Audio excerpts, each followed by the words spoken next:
We've taken the liberty today to condense the very lengthy letter from Martin Luther King so that you might be able to grasp the essence of his life's mission. So this is the letter from Birmingham Jail, April 16th, 1963.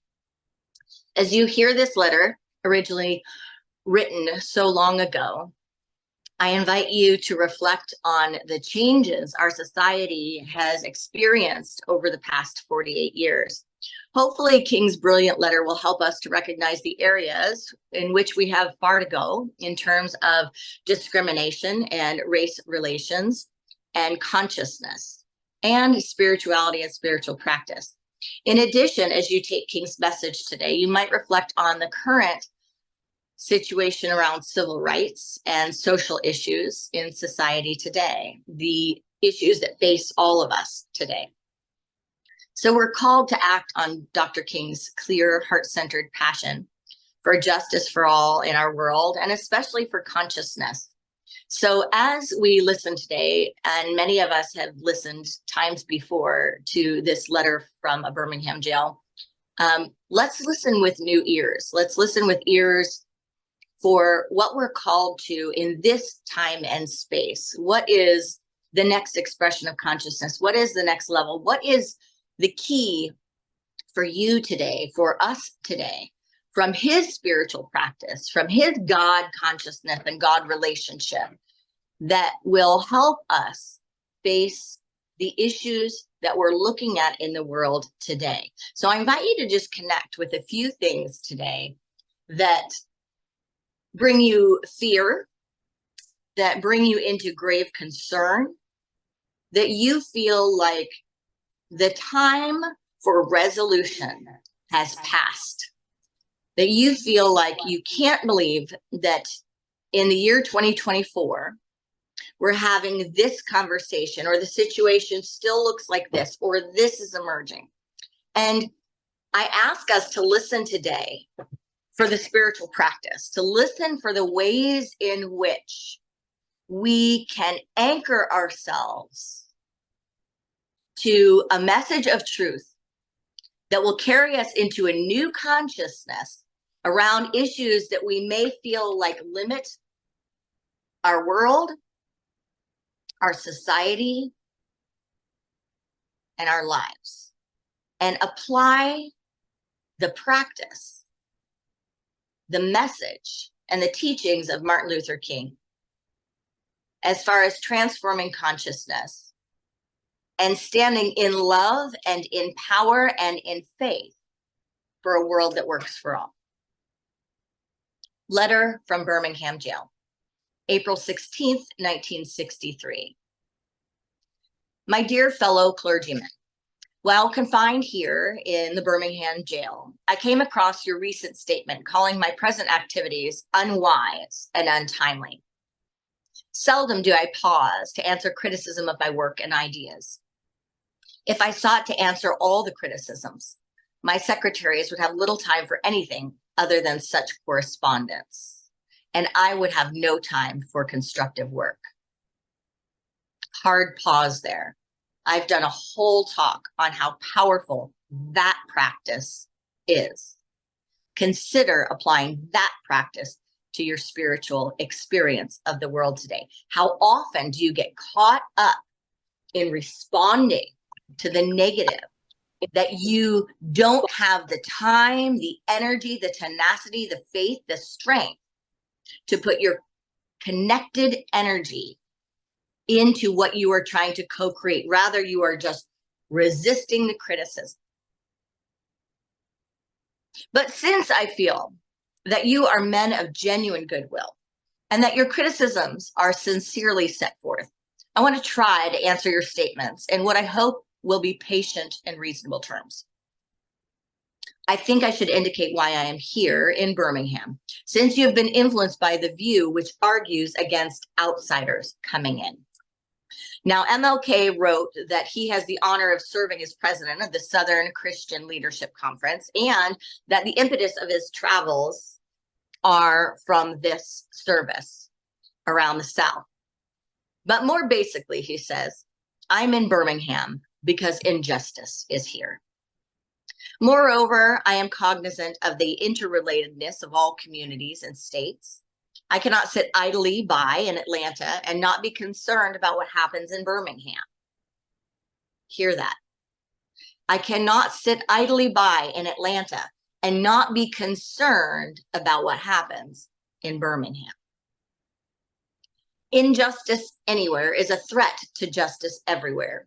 We are caught in an inescapable network of mutuality tied in a single garment of destiny. Whatever directly affects one affects all indirectly. Never again can we afford to live with the narrow provincial outside agitator idea. Never again can we afford to live with the narrow provincial outside agitator idea. Have we heeded that call? How are we violating that spiritual charge that Martin Luther King called us to so many years ago?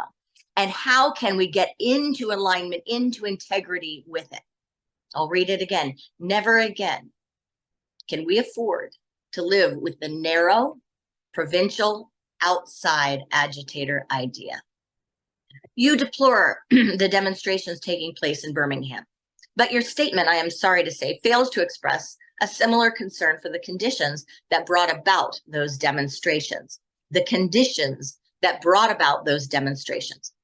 Referencing the election of Albert Boutwell as Birmingham mayor, MLK writes, I have hope that Mr. Boutwell will be reasonable enough to see the futility of massive resistance to desegregation. But he will not see this without pressure from devotees of civil rights. My friends, I must say to you that we have not made a single gain in civil rights without determined legal and nonviolent pressure. We have not made a single gain without that pressure. How does that relate to our practice of let go and let God? Have you considered that? How does that incorporate into the idea and unity of we pray and release? What is our call to the fifth principle, which is action? Acting on these truths is necessary. It's not enough to know these truths. We must act on them. Lamentably, it is a historical fact that privileged groups seldom give up their privileges voluntarily. We know through painful experience that freedom is never voluntarily given by the oppressor. It must be demanded by the oppressed. Frankly, I've yet to engage in a direct action campaign that was well-timed in the view of those who have not suffered unduly from the dis-ease of segregation. For years now, I have heard the word wait, wait. It rings in the ear of every Negro with piercing familiarity. This wait has almost always meant never. We have waited for more than 340 years for our constitutional and God-given rights. Perhaps it's easy for those who have never felt the stinging darts of segregation to say wait. But when you have seen vicious mobs lynch your mothers and fathers at will and drown your sisters and brothers at whim, when you have seen hate-filled policemen curse, kick, and even kill your Black brothers and sisters, when you have seen the vast majority of your 20 million Negro brothers smothering in an airtight cage of poverty in the midst of an affluent society, when you suddenly find your tongue twisted and your speech stammering as you seek to explain to your 6-year-old daughter why she can't go to the public amusement park that has just been advertised on television, and see tears welling up in her eyes when she is told that Funtown is closed to colored children. And you see the ominous clouds of inferiority beginning to form in her little mental sky. You see her beginning to distort her personality by developing an unconscious bitterness towards white people.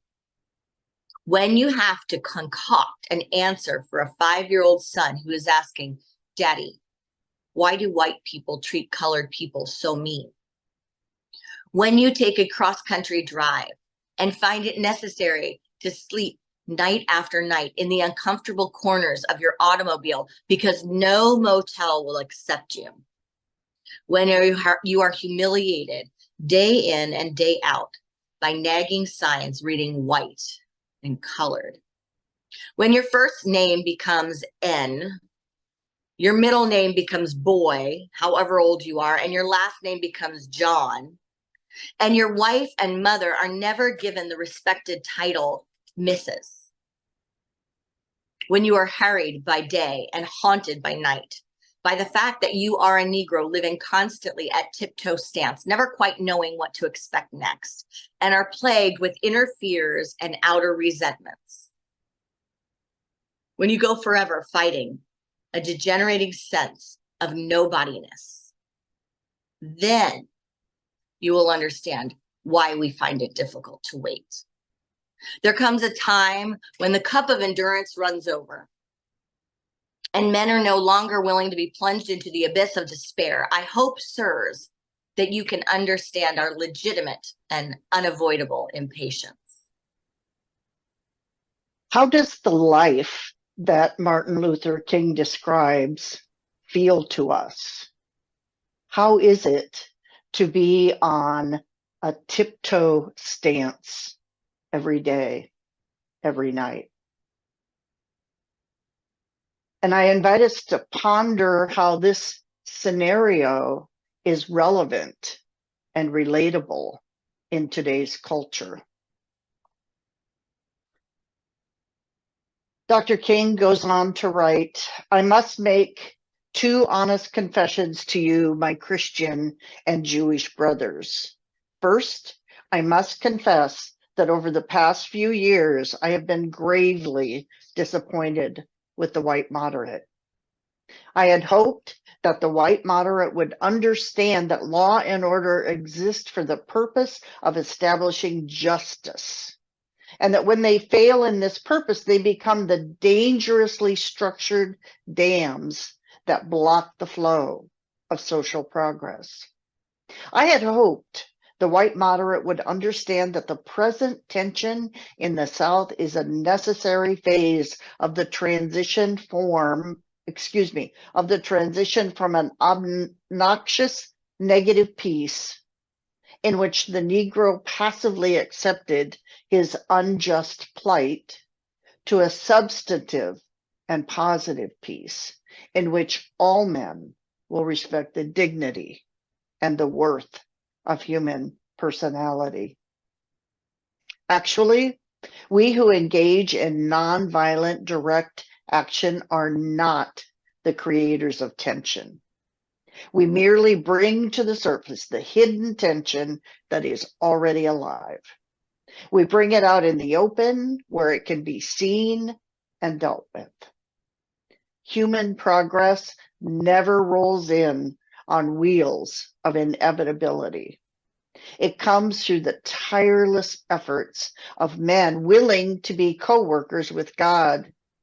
And without this hard work, time itself becomes an ally of the forces of social stagnation.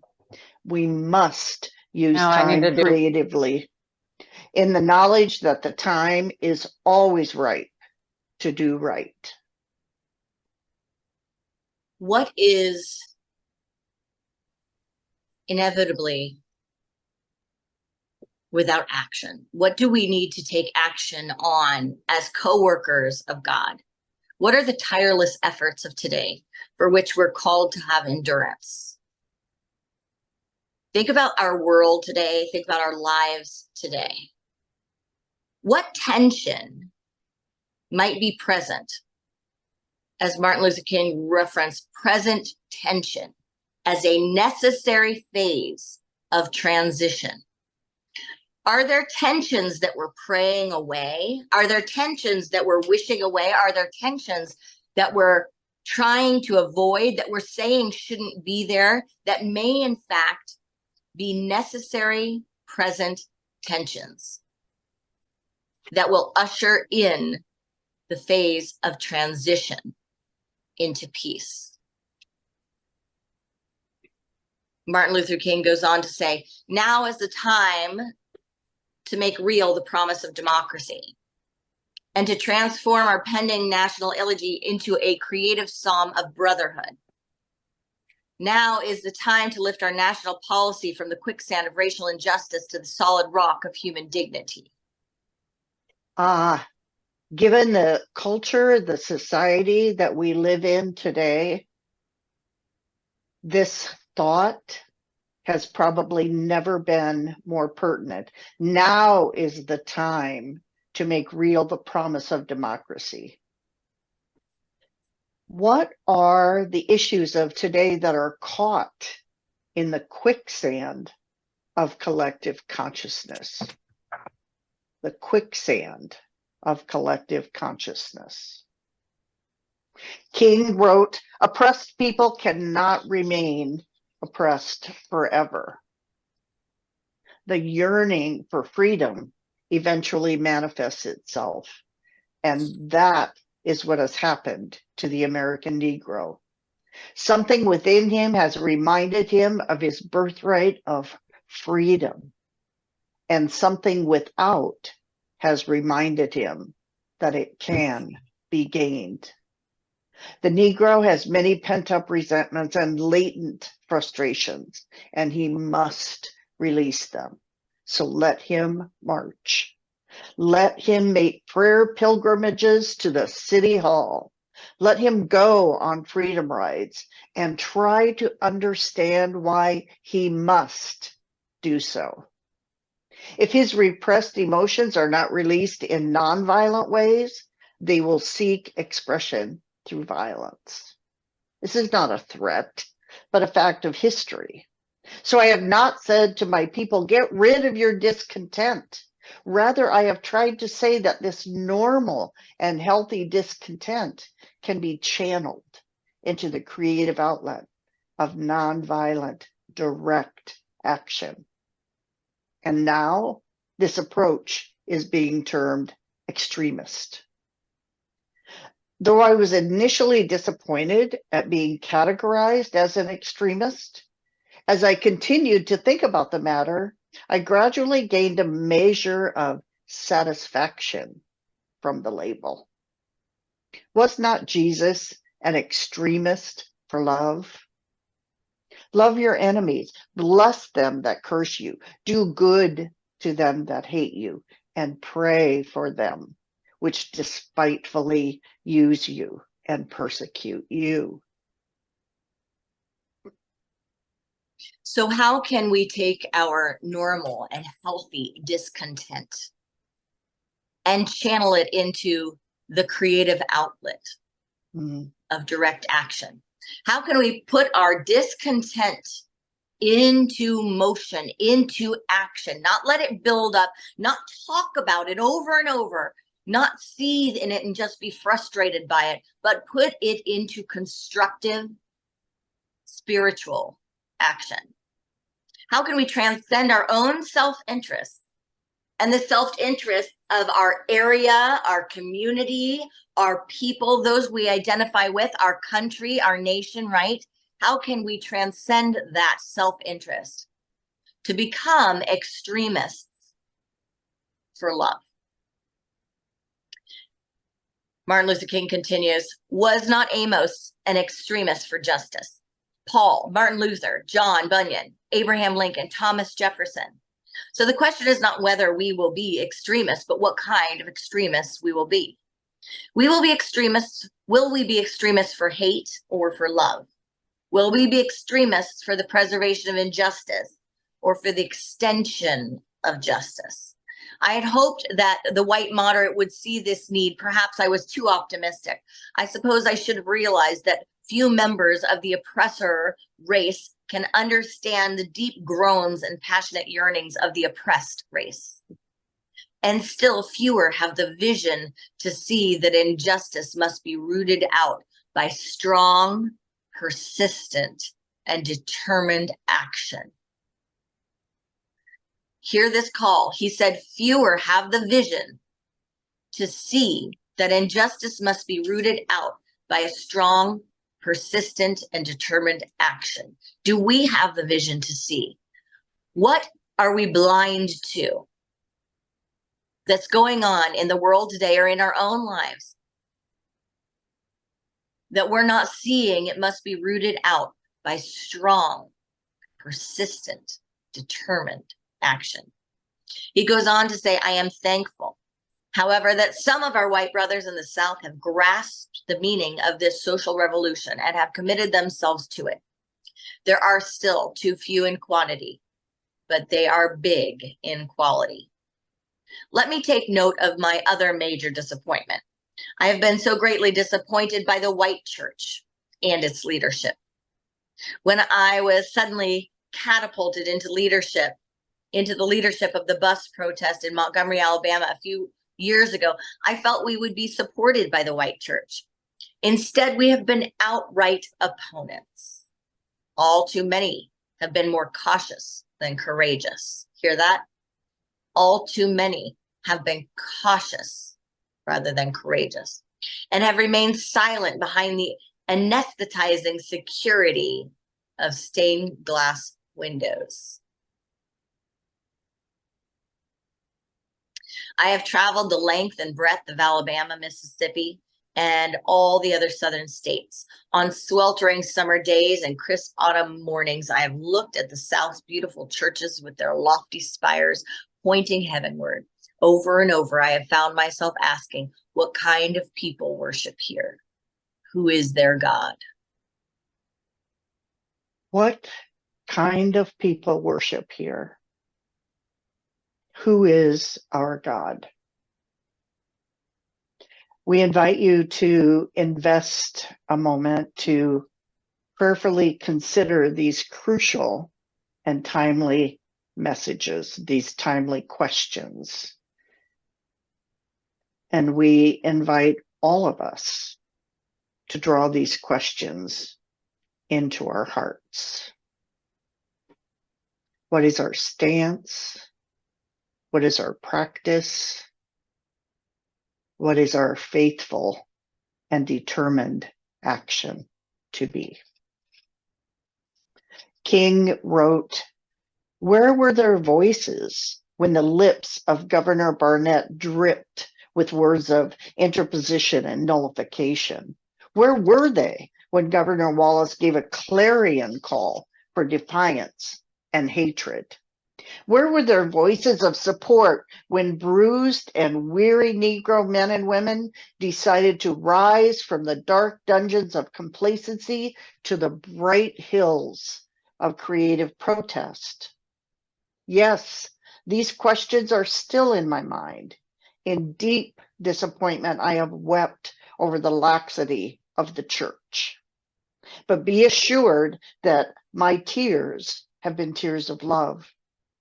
There can be no deep disappointment where there is not deep love.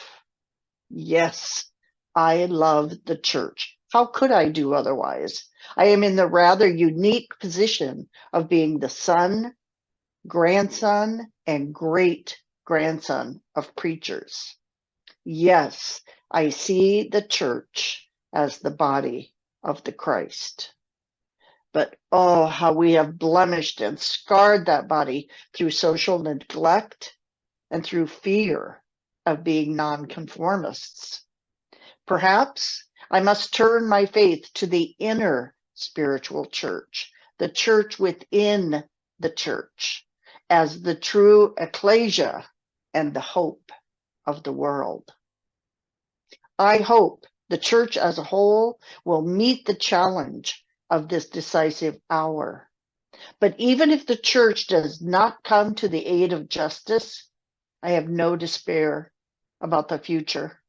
I have no fear about the outcome of our struggle in Birmingham, even if our motives are at present misunderstood. We will reach the goal of freedom in Birmingham and all over the nation, because the goal of America is freedom. So can we really tune into that, what Martin Luther King is saying here? Look at what he is looking at the time. Mhm. And he's saying, even if the one who is supposed to be above reproach, even if the one who is supposed to stand on the foundation of love and transformation and justice and God doesn't show up at the table, he says, I have no despair about the future. Think about that spiritual practice. In the midst of what he is looking at, in the midst of what he is referencing at the beginning of this letter, I have no fear about the outcome of the struggle in Birmingham, even if we are misunderstood, he said. Mhm. So what is it right now that we are misunderstanding about each other in society, in our world? What's going on? What are the misunderstandings of now? What are the things that bring us into deep despair and into hopelessness? And can we breathe into this message right now, this timely message right now of Martin Luther King, and stand in alignment with this spiritual practice, declaring that no matter who comes or who does not come to the aid of justice, to the aid of peace, to the aid of love, to the aid of God consciousness, we will have no despair about the future, and we will have no fear about the outcome of the present day struggle. This is part of his spiritual practice, his faith, his conviction, and it was the birthplace for the consciousness of the transformation that continues today. So even when a positive outcome is not assured, Martin Luther King stood with great conviction and faith. So what issues of today cause us to think that we can't see the light at the end of the tunnel? Are we willing to give that up for a spiritual practice? Like, give it up, not kind of give it up, give it up like we are no longer going to add to the symphony of naysayers, to the symphony of worry and concern, to the cacophony of confusion around why and how in the world we are here and whether or not it's going to work out. Amen. Even when the circumstances are discouraging, can we stand with faith and conviction? Martin Luther King goes on, abused and scorned though we may be, our destiny is tied up with America's destiny. Before the Pilgrims landed at Plymouth, we were here. Before the pen of Jefferson etched the majestic words of the Declaration of Independence across the pages of history, we were here. We will win our freedom because the sacred heritage of our nation and the eternal will of God are embodied in our echoing demands. That's Charles Fillmore right there. The truth statement. Charles Fillmore taught that affirmations and denials were part of the spiritual practice. A denial was not taking something that was not true, and an affirmation was not taking something that was not true and trying to make it true. An affirmation was standing in the depth of something that is true and drawing it up from mind to idea to expression and pressing it out. A denial was not denying the appearance of something. It was saying, even with the appearance of that which is contrary to principle, contrary to God consciousness, contrary to love, even with that, that has no power, because power is in truth and power is in love. So that is what an affirmation is. It's not causing something airy-fairy to happen that doesn't exist. It's pulling from the firmament of spiritual existence and drawing into action God consciousness and love. Martin Luther King went on to say, one day the South will know that when these disinherited children of God sat down at lunch counters, they were in reality standing up for what is best in the American dream and for what is most sacred, the most sacred value in our Judeo-Christian heritage, thereby bringing our nation back to those great wells of democracy, which were dug deep by the founding fathers in their formulation of the Constitution and the Declaration of Independence. Never before have I written so long a letter. I'm afraid it is much too long to take your precious time. I can assure you that it would have been much shorter if I had been writing from a comfortable desk.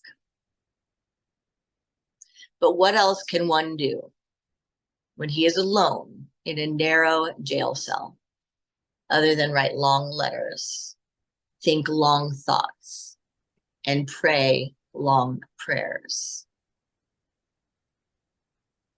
What is the narrow jail cell of the current human condition, the current collective consciousness that Charles Fillmore would say is embodied by the carnal mind, our limitation, our condition, the fabric of what we seem to intend to sometimes call reality? What is that narrow jail cell today? And spiritually, what are the long letters that we need to be writing? What are the long thoughts we are to be thinking? And what are the long prayers we are to be praying? He goes on to say, if I have said anything in this letter that overstates the truth and indicates an unreasonable impatience, I beg you to forgive me. Spiritual practice, humility. He said, if I have said anything that understates the truth and indicates my having a patience that allows me to settle for anything less than brotherhood, I beg God to forgive me. Let us all hope that the dark clouds of racial prejudice will soon pass away and the deep fog of misunderstanding will be lifted from our fear-drenched communities. And in some not too distant tomorrow, the radiant stars of love and brotherhood will shine over our great nation with all their scintillating beauty. Yours for the cause of peace and brotherhood, Martin Luther King Jr. On April 4th, 1968, Reverend Martin Luther King Jr. was assassinated in Memphis, Tennessee. He lived working to see his dream come true. He died working to see his dream come true. Now, all of these decades later, it's still up to us. So let us take this message. Let us hear the words and apply them to today. And let us draw principles of practice and truth from his spiritual consciousness. And so it is. Namaste. As we prepare ourselves, prepare our mind, body, spirit to deeply contemplate the message from this brave and brilliant man, let us allow ourselves a time of reflection, a time of checking in with our personal spiritual practice. And let us acknowledge in this sacred time that as we face these issues that Dr. King wrote about, as we face the issues that are bubbling and boiling and present in our culture and society today, we acknowledge that the overwhelm can indeed get very heavy. Maybe we have dealt with a sense of helplessness. Perhaps we have asked the question, but what can I do? What difference can I make?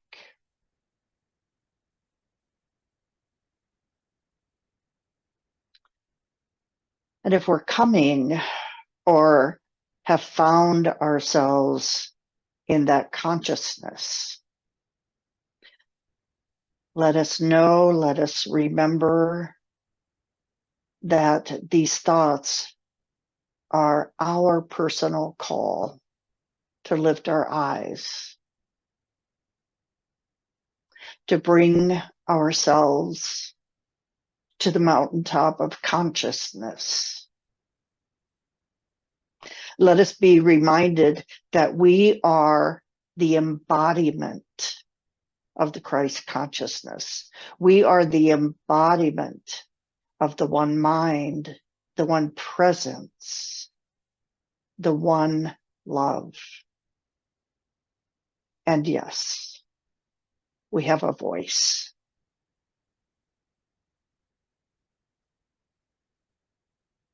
So as we contemplate how we might utilize this voice, how we might put into action this one love, this one presence, this one hope, this one faith, let us step within to the sacred place of divine wisdom, divine knowing, divine imagination.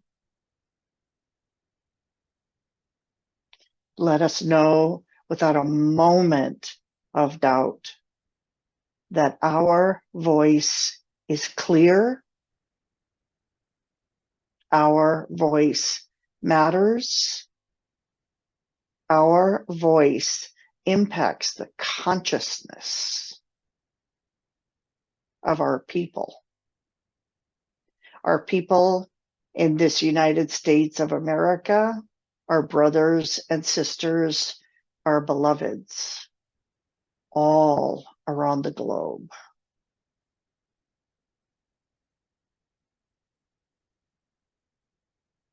And we join with Reverend Dr. Martin Luther King in the conviction of faith. Our feet shall not be moved. And as we go within to the silence, let us remember we are called to love. We are called to spiritual practice. We are called to the consciousness of good for all.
The words, the message, the work of Reverend Dr. Martin Luther King are as alive today as they were decades ago. We bless this soul, this work, and we lift our light in the face of darkness, and we carry on the work, the light, and the love for justice and fairness for all. And so it is.